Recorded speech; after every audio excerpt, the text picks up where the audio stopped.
Hi, this is Carla King with the Author Friendly Podcast, a consumer's guide for self-publishers in audio format.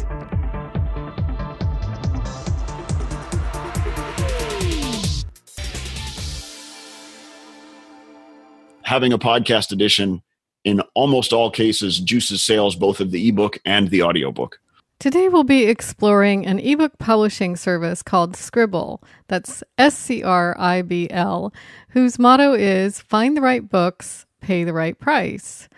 This motto refers to Scribl's innovative crowd pricing strategy that allows authors to offer their books at attractive prices, and a story elements feature that allows readers to find the books that they want to read.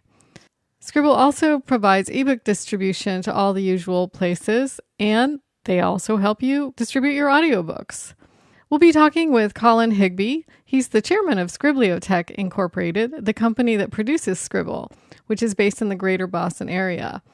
He's also an aspiring science fiction writer. I think you're really going to enjoy this conversation about, how Scribl works, which is pretty easy, and also the technology behind it that helps you market your books by addressing some market segmentations and pricing issues that the ebook companies haven't yet addressed with their technologies. Scribl is in beta right now. It's growing through 2018. It'll be pretty robust as planned in 2019. You can get an early start and start exploring the platform now. I'm going to tell you, I learned an awful lot about ebook marketing from this segment, and I know you will too. So let's get started. Hi, Colin. Hey, I'd like to get started by explaining what Scribl is, just in a nutshell for our audience and for me. I really don't know that much about it. So what is it? What does it do for authors? We call ourselves a self-publisher's publisher. Scribl is a place to go to make the book available directly to customers with some innovative features that I hope we get a chance to talk about later that really aren't available anyplace else. And we also will distribute it every place for the author. And that's not just ebooks, but also audiobooks. And we can help authors go from the written word, getting it to ebook form from a Word document or whatever, all the way through to recording their own audiobook. Oh my gosh, yes. Audiobooks. We're going to talk about that later on. But right now I'm on the Scribl.com site and I'm looking at uploading a book. Now, do I upload a Word file or how do I get my files up to Scribl and start distributing to the retailers and selling in your store? We don't right now accept Word documents. We do require the book already be in an EPUB and Mobi format. So EPUB is what pretty much everybody uses, and that's what people may be most familiar with. Mobi works for Amazon. So for Kindle, it's Mobi. If the author is having trouble and they've got a Word document or something else and isn't sure how to convert, we have a really helpful support team that will absolutely work with authors to walk them through every step of getting it from the Word document or whatever they're working in over to the EPUB and Mobi formats. If the author sells books on the Scribl platform, if I put my book up there, I get 70% of the sales price? So it is 70% for books that we distribute. So if the book sells on Amazon or Barnes & Noble, 70% of the price that we set goes to the author. On Scribl.com, they actually get 75% to 85%. And the 75% is if it's only an ebook, and then we bump it up to 85% if the author goes through the extra trouble, frankly, of creating an audiobook and has an audiobook version. But that's for both. If they've provided an audiobook, then they get 85% on the ebook sales thereafter also. So why the emphasis on audiobooks? Were you an audiobook company before this? I mean, what's the interest in that? No, although we did merge together with former Podiobooks.com, and that's certainly a lot of audiobooks in podcast form there. But part of the reason is that the premise on which we put Scribl together was we want to be able to help authors be successful. And as was demonstrated by Podiobooks.com, having an audio edition available of the book can have a tremendous positive effect on awareness and sales and interest in a book. So it seemed a real important feature if we're going to try and help self-publishing authors be successful and reach the maximum possible audience, then we ought to build in this support. And because we were aware of audiobooks.com, and we've since put the companies together, well, then we also have the expertise from that with the people that joined from audiobooks.com. And at that point, it was really an obvious thing to do. I saw that. So the other thing that was really interesting is the books available as podcasts, or are these dedicated podcasts, or is my audiobook going to be uploaded as a podcast that the audience can get on iTunes or Stitcher and listen to it chapter by chapter? I mean, how does that work? I'm just imagining. So if an author asks us to distribute the book, and they've included an audiobook version they ask us to distribute for distribution, then one of the things we do with it is we convert it into a podcast format, and we make it available through podcast channels at iTunes and the others. And that's as has been demonstrated by Audiobooks even before we put the companies together, that has a tremendous positive effect on sales of the ebook. And somewhat surprisingly, maybe paradoxically, it even helps with sales of an audiobook. And the data appears to indicate, and some research on this appears to indicate, the reasoning is because of the awareness boost that it gets. And there are advantages to the audiobook edition over the podcast anyway. The audio quality can be a bit higher. And in our case, there are no ads in any of the audiobooks, but the podcast may include some light advertising. So there are benefits to that. But having a podcast edition in almost all cases juices sales both of the ebook and the audiobook. Wow, that's so interesting. So you snuck a term in there when you were talking a little while ago the term was crowd pricing. And that's, when I saw that, I don't know, last year sometime, I was like, whoa, what is that? That sounds really interesting. So crowd pricing is popularity-driven pricing, if you so choose, right? Years before Scribl came along, authors have obviously been maneuvering prices to try and lure customers. New and lesser-known authors would set prices to free or 99 cents to try and attract customers. On the other hand, with that flood of books at such low prices, which it's had a real detrimental effect on the market perception of what a book is worth. Average book prices have fallen from about $8 to over about $4 over the past few years. And that continues in this downward spiral of prices, with growing incentives to authors to cut their price to compete for reader or customer awareness. And ultimately that threatens authors' collective ability to earn money from what the very thing they're doing, which is writing and trying to reach people. Now, on the industry side of this, we know that Amazon, Kobo, Barnes & Noble, they're all hit by this. And in their case, it affects not just their self-publishing sales, but sales of all of their books.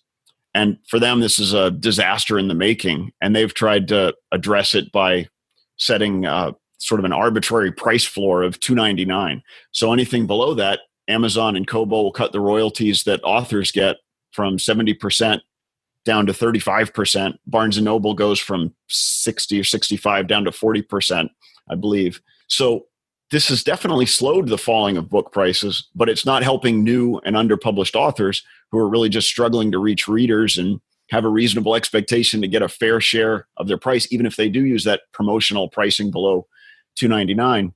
So what's the solution for that? Well, I think that's where crowd pricing comes in. So we achieve all of those benefits of promotional pricing, but without degrading the market value of books. And for the high-performing books, the books that are doing really well, we enable those authors to sustain, those books to sustain a higher price, and so those authors to earn more on sales of those books. With the crowd pricing, getting back to your question, in its simplest form, yes, crowd pricing is a popularity-based pricing system. And we do everything is in tiers. So it's not that the books just move fluidly from price to price, but rather there are 7 tiers. And we can actually think of it as sort of 3 sets of tiers, a high, a medium, and a low. And then we have intermediate tiers between them to help encourage customers to not just lock in on one tier, but to have a little bit of fluidity between them. So when all books then fall into one of those 7 tiers, where new and less popular books are in the lower price tiers, and the top performing books are in the top tiers. But the books are segmented into each by similar titles. So each pyramid is effectively a pyramid of similar books.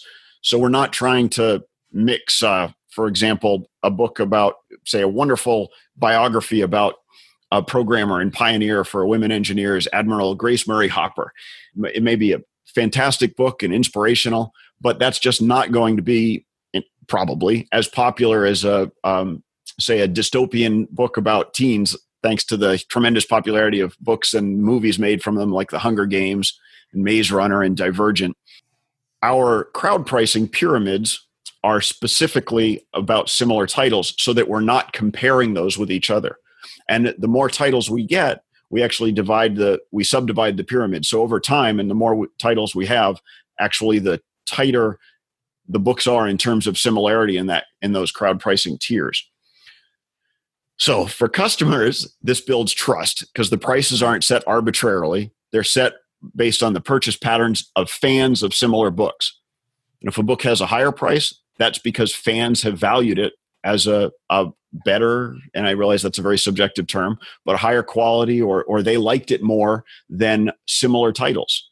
If they didn't, then the price would come back down, right? So the less popular titles among fans of that kind of book end up staying at the lower prices, but the more popular ones rise up to these higher prices. So for the author side of this, they, of course, benefit from the increased customer spending, but also means that the book is effectively priced at a revenue maximizing price. If it's selling a lot at a low price, the price will naturally rise. And if it's not selling very much, maybe it got up to a higher price and interest in it waned, the price will naturally come back down. So it's always at that price that's getting the right maximum revenue to the authors, but it's done in a way, specifically in the way the whole structure is designed, in a way that to build customer trust and to help them find the books that they're after. So story elements are actually how we segment or separate those books, the different crowd pricing pyramids. So there's really a bunch to that I think is ultimately more interesting than just the fact that we can use that to separate groups for the crowd pricing tiering. But that's how it started out. That's how we were originally looking at it. But we also realized that we wanted to use this as a mechanism for helping customers find books. A very popular science fiction book was Hitchhiker's Guide to the Galaxy. So that's also humor. Right. If you're going into a bookstore, they had to pick a shelf to put that, and this is where BISAC codes came from. So the publisher would communicate to the bookstore, put this book with science fiction books because it's got a science fiction BISAC code. So with story elements, we do this, we turn this on its head, and instead of thinking about grouping the book with similar books based on a genre, have every book has 20 attributes that the author defines when they post their book. So it is one extra step the author has to go through when putting a book on Scribl. But those 20 attributes fall into 4 kind of buckets, which I think helps think about them. So the first of these is kind of the boring one, or the ones we call the ratings. So those are things like the language and sexual content and violence of the book, sort of like ratings for a movie. The next group are elements relating to the main character, like the gender, age, race, religion, sexual orientation. Again, for some books, maybe that doesn't particularly matter. But if you're looking for a book specifically about an African American during the Civil War period, or a Jewish girl in Poland during the 1930s, those could be, in fact, the primary factors that determine the kind of book you're looking for. The third group are story elements relating to the setting of the story, things like the geographic location, the realism, the time period the book is set in. And realism would be things like fantasy levels or magic, the level of science in the book, and is the science realistic? And also the locale, like rural, urban, ocean, space.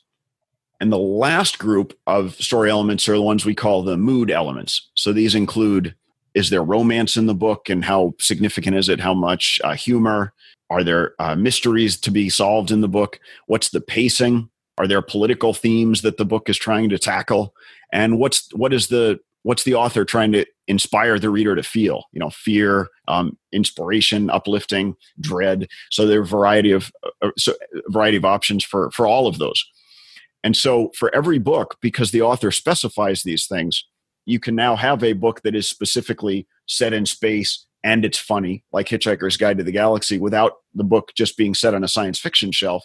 Somebody who's looking specifically for funny science fiction can find that. Got it. So the author gets to say not just a broad and vague thing like in Bizak or a genre of, my book is like these other books, but say my book is set in space with lots of violence. It serves as a metaphor for current geopolitical events. It has a tone of dark humor and deep mystery to unravel by its female protagonist. Readers or customers can filter on those things so they can instantly find that new book. So I'm going to jump back to crowd pricing for a minute. I know you want to get to market segmentation some more, but when I'm looking actually right now at my book and I'm kind of setting it up inside Scribl, I'm at the place where I may want to say, yes, I want to distribute my book with crowd pricing everywhere. So does that mean my book costs nothing at Scribl and it's got that little $sign with a CP next to it? That means, Right. Yeah. That's our rating. symbol for crowd pricing. And over time, we hope to see that used lots of places. Currently, so right now there are books on Amazon that are crowd priced. We control the pricing on those books, of course. But so if an author has opted into crowd pricing everywhere, we set the pricing through, really the crowd or the readers set the price for crowd pricing.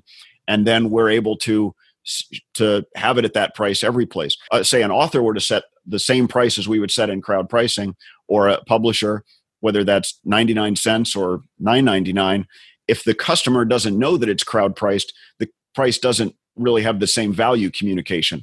So that $sign CP, the crowd pricing symbol, but the intent over time is to get that to be commonly understood as, this means that this price wasn't set by an author or the marketing guy at a publishing company arbitrarily. This was actually set by fellow fans of similar titles. And that's what engenders the trust. And that's why ultimately a crowd price book on Amazon will sell more than an author set or publisher set price book on Amazon, even at the same price. So do the Amazon ratings and the Barnes & Noble star ratings filter back through your system and affect that crowd pricing? Those don't right now, but they have an indirect impact on it, of course, in that if a book has good ratings, it's more likely to generate additional sales, and those sales will move it to a higher tier in crowd pricing. If it has bad reviews, it'll fall down. On our own site, we use what we call price-based ratings. We ask when people are rating a book we tell them, here's the price you paid for it, in case they've forgotten. And we ask them to rate it based on that price. And of course, the effect you get there is that it's much easier to get a 5-star rating at free or 49 cents or 99 cents than it is at $7.99 or $9.99. And so you can actually see, we show the number of stars that it had at each of those tiers. And at whatever point where the stars start to drop off, some 5 stars, and then it gets to a higher tier and maybe it only got 2 stars at that tier, that's probably where, somewhere between those 5-star and that 2-star tier is probably the right price point for that book, the right price tier. So the ratings don't directly affect the price, but they have a significant indirect effect on the price because they influence whether or not customers will buy it. Got it. So what else about market? Yeah. When I'm talking about market segmentation, the main piece I'm talking about are purchase patterns as they relate to price. Okay. So just as we wouldn't expect Mercedes or Chevy to market to the same people, if we're looking at movies, you wouldn't expect to see ads for the Avengers the same place that you'd see ads for the King's Speech or the Iron Lady. The idea is that there are very different customer behaviors at different price points or for different subject matter. So in our case, the focus though really is on the price points. And if you do a market analysis on customers of books, there are about 7 distinct market segments for books, but there's 3 of them that are really relevant to our crowd pricing systems. And first are the group we call the bargain hunters. For ebooks, the bargain hunters, they're the ones they seek out the lowest prices. So bargain hunters, they target Scribl's lower priced tiers. In our crowd pricing system, the low price tier is perfect for the bargain hunter. But not all readers are bargain hunters. And that's, I think, the big mistake that a lot of people make is there's an assumption that everybody's a bargain hunter. And while we all may be for certain aspects of our lives, not all customers of books behave in that way. So I gotcha. So I'm kind of going to tell you something because I am yeah. not a bargain hunter. I mean, if I have time to read, my time is so precious. I will spend that extra money just to know or wait for the library, to get it in the ebook system to just make sure that I am not wasting my time. So you are in the second segment then. So the second Mhm. segment is a group that we call the busy readers. There you go. So they're at the other extreme. A busy reader values their time more than from their perspective, or the relatively small price, the relatively low price of a book, or small cost of a book. And so yeah, the busy readers are they often in fact avoid self-published books altogether. So from their perspective, Scribl and the higher tiers, the crowd pricing top tiers, but the only way a book can get into those top tiers is to have sustained popularity over time as it reached ever higher tiers. So the very top tier books, they've achieved similar quality to being selected by a publisher. It means that fans of similar books have deemed this book really good. Even as the price went up, they were willing to keep paying for it. And so we actually provide a mechanism by which the large group of busy readers who avoid self-published titles altogether can actually come over and have a safe place to come and find self-published titles. So we bring a whole segment of the market over, the big spending segment, frankly, who wouldn't even be available to self-published authors otherwise. If I can, the third segment is kind of an interesting more on segments. Oh my gosh. Yes. And this is the kind of the important one, and it's the least obvious that these exist. But again, I think the people get it when you hear it. So the third relevant segment to our crowd pricing systems and a significant segment of book readers is the group that we call the avant-garde readers. So this is the segment characterized by readers who want to discover new titles before they're popular. They feel good if they believe they helped launch a book's success by influencing their friends to getting their friends to read it. They write the long reviews and have legions of followers on Goodreads. And they're also the people who start book clubs to actually talk about the books that they're reading. So in the crowd pricing worldview, the avant-garde readers tend to target the low to mid-price tiers, finding the books before they've reached full success, when they're still just barely getting started. Some of them may look at the ratings or reviews of the bargain hunters who are picking the lowest tiers, and others may be higher up on the spectrum and wait for the books that have already made it up a few tiers. But so the avant-garde readers, they're really the conveyor belt or the escalator from the lower tiers to the higher tiers. They are the ones who write the great reviews that build trust in the individual titles, and that the busy readers then believe, oh yeah, okay, people love this book. I recognize that these reviews look like they're quality reviews. Yeah, I'll trust that and I'll take the book. So each of them is addressed by a separate set of prices in a crowd pricing system. An author would be hard pressed to just harness those same pricing rules, because it works because the readers know the prices were set by fellow readers, by fans of those books. Interesting. So that's good for authors, good for readers, good for authors. Congratulations. Yeah. Yeah. I mean, it's going to be really interesting to see how it evolves over this year and next year. We have just a little bit of time left, and I do want to cover, let's see, the price of the author. I think it's free to sign up. And then I was looking, I know we had a couple back and forths about your contract. You have a separate contract requirements for just uploading to Scribl and another for distribution. Can you talk about those a little bit? Yeah, there's one agreement, but there are different terms depending on if you opt in to crowd pricing everywhere, which is so if you opt into that, then that means you are we do have to have exclusivity for the distribution piece of it for the places we distribute. So if there's any place where we don't put the book, then the author is certainly free to put the book there on their own.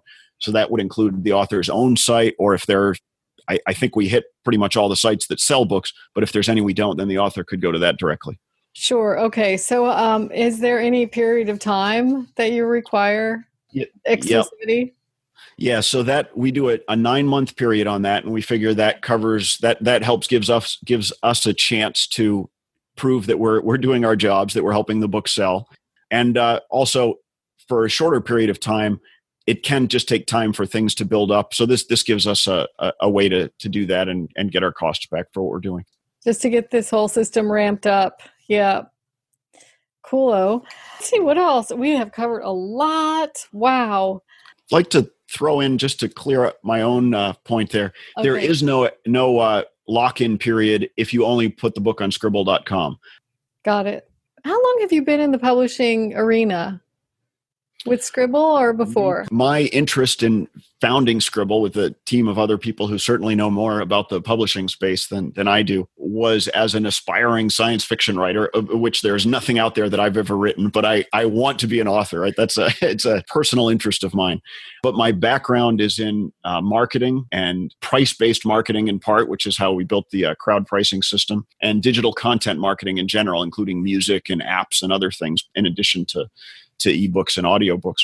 So that was my piece of this, contributing to the team and the intellectual property that we created to invent really this crowd pricing system and the story element system. Always a learning curve. For sure. Yes. Yeah. Last question. Do you have any, in your experience so far, best advice or food for thought for the authors who are listening?